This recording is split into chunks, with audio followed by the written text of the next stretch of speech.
हाम्रोमा एकता किन हुँदैन कसैको मर्डर हो भने यहाँनिर थानामा आगो लाग्छ ढुङ्गामुढा हुन्छ हामीले गरेको छौँ त हामी त चाहँदैनौँ भने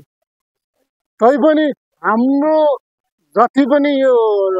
जैलो 1 जैलो 2 जति पनि हाम्रो बसेको छ गोर्खे दाजुभाइहरूलाई म यति भन्न चाहन्छु आज उहाँलाई परेको छ भोलि तपाईँलाई पनि तपाईँलाई र तपाईँको घरलाई पनि पर्न चाहन्छ सक्छ र हामी चाहिँ जे पनि गर्छौँ हामी शान्तिपूर्वक र कानुनी तरिकाले गर्छौँ हामी कानुनलाई कहिले पनि ओभरटेक गरेर हामीले केही पनि गरेको छैनौँ हामीले त अरूको समुदायमा सोच्नुपर्छ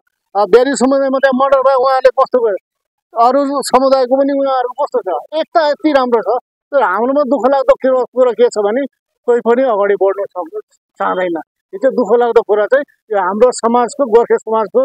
जति पनि मान्छेहरू दाजुभाइहरू छ जो उहाँहरूको लागि चाहिँ यो जानकारी गराएको हजुर लिखितमा त्यो यहाँ छ एफआर छ हाम्रो लिखितमा चाहिँ मतलब मेन विषय कस्तो छ भन्दा चाहिँ हामीले हिजो राति करिबन जब यो कुराको उल्लेख भएर निस्क्यो हामी जम्मै सिद्धिमान राई मेमोरियल ग्राउन्डका हाम्रा युवा जमात र सँगसँगै लगायत हाम्रो अध्यक्ष उहाँ हुनुहुन्छ र साथै 2-4 जना व्यक्तिहरू जो पञ्चायत मेम्बरहरू हुनुहुन्थ्यो हामीसँग समक्ष हामीलाई जोडेर थाना परिसरमा आएको थियौँ र साथै हामीले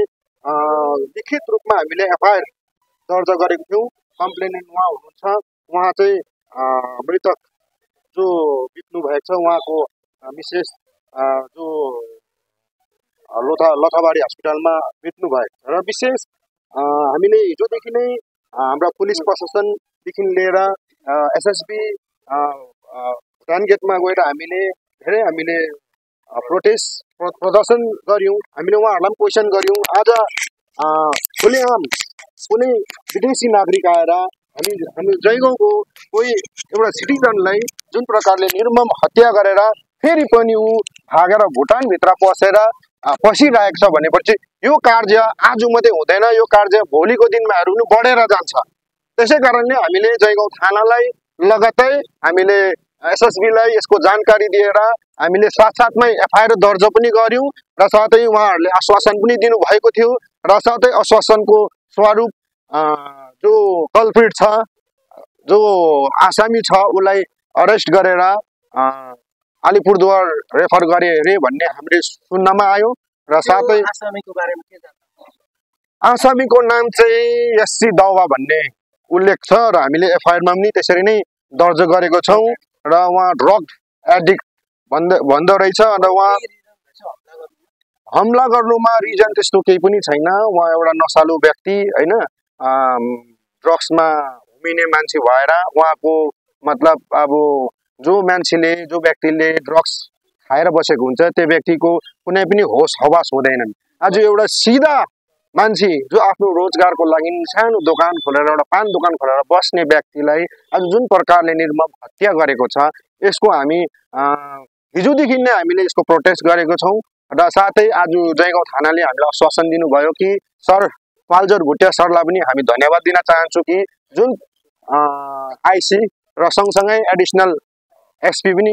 यहीँ हुनुहुन्छ उहाँहरूले हामीलाई आश्वासन दिनुभएको छ कि जो व्यक्ति पक्रेको छ उहाँहरूलाई चाहिँ एउटा कानुनको हिसाबले जुन एक्ट लागेको छ त्यो हिसाबले कोर्टमा प्रड्युस गरेर उहाँलाई सजा दिलाउने उहाँहरूले वचन दिनुभएको छ र हजुरको परिचय मेरो नाम मन्तोष लामा सुदूर मुक्तान सिद्धिमान राई मेमोरियल सोसाइटीका अध्यक्ष हो हामी 10 साल भइसक्यो हाम्रो सिलगढीबाट चम्पासरी हजुर हामी यहीँ त शिव भोका यहाँ भाडामा भएको त्यही अब यहाँ त्यति उयो छ 10 वर्षै भयो हामी भाडामा पुरापुरी त्यस्तो त्यही हो अब मैले तपाईँहरूलाई अगाडि पनि भनेको थिएँ अब म त त्यति बोल्नु सक्दिनँ अब म आफै बिमारी कुमार थापा हो शिला थापा मलाई बेसी बोल्नु গতকাল 4:30টার দিকে আমাদের খবর পায় যে ভুটানের একটা ছেলে নিউটুবারপল্লী বলে একটা জায়গা আছে ওখানে কুমার থাপা সনম করে থাপা ওকে স্ট্যাপ করে দেন দেয়ার আমার আইসি যায় গিয়ে ওকে রেস্কিউ করার পরে বডি আসামি ভুটানিস ছিল, যথারীতি ভুটানে পালিয়ে যায়। ভুটান পুলিশ আমাদের অ্যাসিস্ট করে, তো আমরা ওকে আনতে পেরেছি এবং কোর্টে ফরওয়ার্ড করেছি। আমরা রিমান্ড চেয়েছি, আমরা 10 দিনের রিমান্ডও পেয়েছি। থানা দেখা যাচ্ছে অনেক লোকাল লোক আছে বা আকুত আছে যে যারা ঘটনাটা করেছে তোকে সত্যি দেওয়া হবে, আমাদের সত্যি দেওয়া কি এরকম ঘটনা আরো প্রকাশ না হবে। হ্যাঁ, আমার আইসি আমি নিজে আমরা কথা বলেছি ওদের সাথে, ওরা আমরা স্পেসিফিক সেকশনে কেস করেছি, আসামি ফরওয়ার্ড করেছি,